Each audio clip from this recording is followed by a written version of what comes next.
இடம்பெற்று முடிந்த பாராளுமன்ற தேர்தலில் ஸ்ரீலங்கா முஸ்லிம் காங்கிரஸ் அம்பாறை மாவட்டத்திலே மிகவும் படுமோசமான தோல்வியை சந்தித்துள்ளது. ஸ்ரீலங்கா முஸ்லிம் காங்கிரஸ் அம்பாறை மாவட்டத்திலே சந்தித்துள்ள இந்த தோல்வியானது வரலாற்று தோல்வியாகும். 1986ஆம் ஆண்டு ஸ்ரீலங்கா முஸ்லிம் காங்கிரஸ் தோற்றம் பெற்றதிலிருந்து அதன் பிறகு ஸ்ரீலங்கா முஸ்லிம் காங்கிரஸ் சந்தித்த அனைத்து தேர்தல்களிலும் ஸ்ரீலங்கா முஸ்லிம் காங்கிரஸ் பல கட்சிகளை தோற்கடித்து வெற்றி பெற்றதை வரலாறு. ஆனால் ஸ்ரீலங்கா முஸ்லிம் காங்கிரசின் பெருந்தலைவர் கௌரவ அஷ்ரப் அவர்கள் மரணித்ததன் பின்பு இந்த கட்சியை பாடுபடுத்த கௌரவ ரவு ஹக்கீம் அவர்கள் இந்த கட்சியை அழித்ததை வரலாறு. பெருந்தலைவர் கௌரவ அஷ்ரஃபின் காலத்தில் ஸ்ரீலங்கா முஸ்லிம் காங்கிரஸ் காலகாலமாய் 3 பாராளுமன்ற உறுப்பினர்களை அம்பாறை மாவட்டத்தில் பெற்று வந்தது வரலாறு. அவ்வாறு இருந்த ஸ்ரீலங்கா முஸ்லிம் காங்கிரஸ் பெருந்தலைவர் கௌரவ அஷ்ரஃபின் மரணத்தின் பின்பு ஸ்ரீலங்கா முஸ்லிம் காங்கிரஸ் கட்சியை பாடுபடுத்த கௌரவ ரவு ஹக்கீம் தலைமையிலான ஸ்ரீலங்கா முஸ்லிம் காங்கிரஸ் அம்பாறை மாவட்டத்திலே படுதோல்வியை சந்தித்ததை வரலாறு. கடந்த காலங்களிலே ஸ்ரீலங்கா முஸ்லிம் காங்கிரஸ் அம்பாறை மாவட்டத்திலே மிகவும் இலகுவாக 3 பாராளுமன்ற உறுப்பினர்களை வெற்றி பெற்று பாராளுமன்றத்திலே குரல் எழுப்பச் செய்தது வரலாறு. ஆனால் இன்று கௌரவ ரவு ஹக்கீம் தலைமையிலான ஸ்ரீலங்கா முஸ்லிம் காங்கிரஸ் அம்பாறை மாவட்டத்திலே ஒரு பாராளுமன்ற உறுப்பினரை பெறுவதற்கு மிகவும் கஷ்டப்பட்டு பெற்றிருக்கின்றது. அம்பாறை மாவட்டத்திலேயே முஸ்லிம்கள் பெரும்பான்மையாக வாழ்கின்ற அம்பாறை மாவட்டத்திலே ஸ்ரீலங்கா முஸ்லிம் காங்கிரஸ் தோற்கடிக்கப்பட்டிருக்கின்றது. 1986ஆம் ஆண்டு ஸ்ரீலங்கா முஸ்லிம் காங்கிரஸ் ஆரம்பிக்கப்பட்ட போது அம்பாறை மாவட்ட மக்கள் பெருந்தலைவர் கௌரவ அஷ்ரப் அவர்களுக்கு ஆதரவளித்து இந்த ஸ்ரீலங்கா முஸ்லிம் காங்கிரஸை வெற்றி பெற செய்தார்கள். ஆனால் இன்று அவர்களே இந்த ஸ்ரீலங்கா முஸ்லிம் காங்கிரஸை அம்பாறை மாவட்ட பெருந்தலைவர் கௌரவ அஷ்ரப் அவர்களை விரும்பி அம்பாறை மாவட்ட மக்கள் இந்த கௌரவ ரவு ஹக்கீம் அவர்களை விரும்பவில்லை. அதனால் தான் இன்று ஸ்ரீலங்கா முஸ்லிம் காங்கிரஸ் தோற்கடிக்கப்பட்டிருக்கின்றது அம்பாறை மாவட்டத்திலே.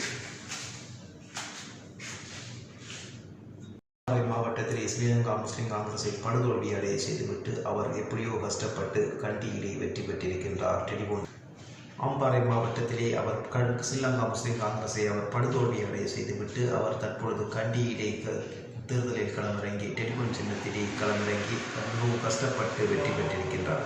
அவர் கடந்த காலங்களிலே அதிகளவிலான வாக்குகளை பெற்ற அவர் தற்பொழுது மிகவும் குறைந்த அளவிலான வாக்குகளை பெற்று தற்பொழுது பாராளுமன்ற உறுப்பினராக தெரிவு செய்யப்பட்டு அது சுயநலத்திற்காக ஸ்ரீலங்கா முஸ்லிம் காங்கிரஸை அம்பாறை மாவட்டத்திலே படுதோல்வி அடைய செய்திருக்கின்றார் என்றுதான் ஸ்ரீலங்கா முஸ்லிம் காங்கிரசின் தலைமையை தற்பொழுது மக்கள் வெறுத்திருக்கின்றார்கள். அதனால் தான் தற்பொழுது ஸ்ரீலங்கா முஸ்லிம் காங்கிரஸ் அம்பாறை மாவட்டத்திலே படுதோல்வி அடைந்திருக்கின்றது. குறிப்பாக கல்முனை தொகுதி என்பது பெருந்தலைவர் கௌரவ அஷ்ரஃபின் தேர்தல் தொகுதி. அத்தேர்தல் தொகுதியை பல வருடங்களின் பின்பு தற்பொழுது தோல்வியடைந்திருக்கின்றது. காரணம் என்ன? தற்பொழுதைய தலைவரின் சுயநலமான சிந்தனைகளும் சுயநலமான செயற்பாடுகளும். அம்பாறை மாவட்டம் என்பது ஸ்ரீலங்கா முஸ்லிம் காங்கிரசின் கோட்டை. அவ்வாறுபட்ட ஒரு கோட்டை இன்று மிகவும் இலகுவாக தோற்கடிக்கப்பட்டிருக்கின்றது. காரணம் என்ன? ஸ்ரீலங்கா முஸ்லிம் காங்கிரசின் தற்போதைய தலைவரின் சுயநலமான சிந்தனை. பெருந்தலைவர் கௌரவ அஷ்ரப் அவர்கள் இருந்தபோது பல தேசிய கட்சிகள் அம்பாறை மாவட்டத்திலே போட்டியிட்டன ஸ்ரீலங்கா முஸ்லிம் காங்கிரசுக்கு எதிராக. ஆனால் அவர்களால் வெற்றி பெற முடியவில்லை. ஆனால் மிக இலகுவாக அம்பாறை மாவட்டத்திலே 3 பாராளுமன்ற உறுப்பினர்களை பெற்றது என்பது வரலாறு. பெருந்தலைவரின் காலத்தில் அகில இலங்கை மக்கள் காங்கிரசு கூட தற்பொழுது அம்பாறை மாவட்டத்திலே ஒரு பாராளுமன்ற உறுப்பினரை பெற்றிருக்கின்றது.